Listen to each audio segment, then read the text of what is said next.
ఎలా చేసుకోవాలో చూద్దాం. ఫస్ట్ ఒక బౌల్ పెట్టుకొని అందులో ఆయిల్ పోసుకోవాలి. నెక్స్ట్ ఇప్పుడు ఇందులో కొన్ని పల్లీలు వేసుకోవాలి.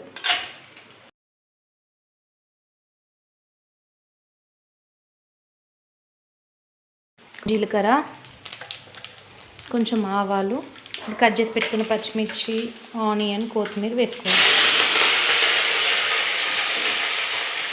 ఇవి కూడా ఇలా వేసుకోవాలి. చూడండి, ఇలా మనకి ఇట్లా బౌల్ అవుతే కొంచెం ఇట్లా కలర్ చేంజ్ అవుతుంది. మంచిగా బౌల్ ఇలా కరివేపాకు, కొత్తిమీర అన్నీ వేసుకోవాలి. మనకి ఏం తినాలనిపించినప్పుడు కానీ ఎప్పుడైనా టేస్ట్ కోసం కూడా ఇలా చేసుకోవచ్చు. చాలా సింపుల్.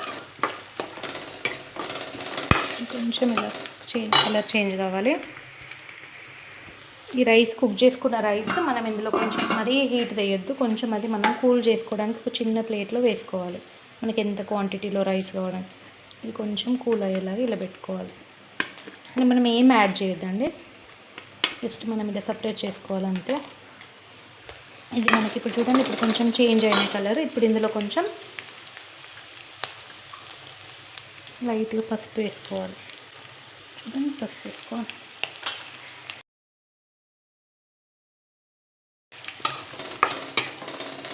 పసుపు వేసుకున్న తర్వాత ఇప్పుడు ఈ రైస్ ఉంది కదా, ఈ రైస్ ఇందులో వేసుకోవాలి. ఇప్పుడు ఈ రైస్ వేసుకొని మనం స్లోగా మిక్స్ చేసుకోవాలి.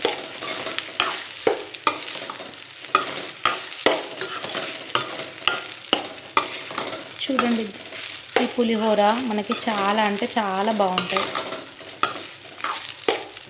మనకి ఎప్పుడైనా దేవుడికి ప్రసాదాలలాగా అలా అయినా చేసుకోవచ్చు. చాలా బాగుంటుంది అండ్ మంచిగా పుల్ల పుల్లగా బాగుంటుంది. పిల్లలు కూడా చాలా ఇష్టంగా తింటారు. మనకి ఫీవర్ అట్లాంటివి వస్తాయి కదా, అప్పుడు కూడా మనకి చాలా టేస్టీగా బాగుంటుంది.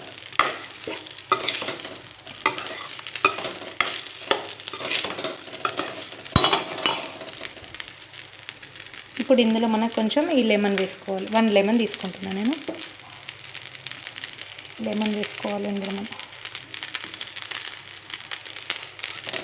మంచిగా మిక్స్ చేసుకోవాలి. అండ్ ఇందులోకి మనం ఇప్పుడు కొంచెం సాల్ట్ వేసుకోవాలి. నేనైతే ఒక 1 స్పూన్ తీసుకున్నాను. ఇలా మిక్స్ చేసుకోవాలి. ఫైనల్గా ఇందులో మసాలా వేసుకోవాలి. అంతే, చాలా బాగుంటుంది టేస్ట్. నేనైతే ఇందులో 1 లెమన్ తీసుకున్నానండి. 1 లెమన్ తీసుకున్నాను. ఒకవేళ మీకు ఇంకెక్కువ రైస్ అంటే ఇంకొక లెమన్ కూడా తీసుకోవచ్చు, మీ ఇష్టం అది. ఓకేనా? So Emmy lemon rice is ready. Thank you for watching this video. Like, share, subscribe.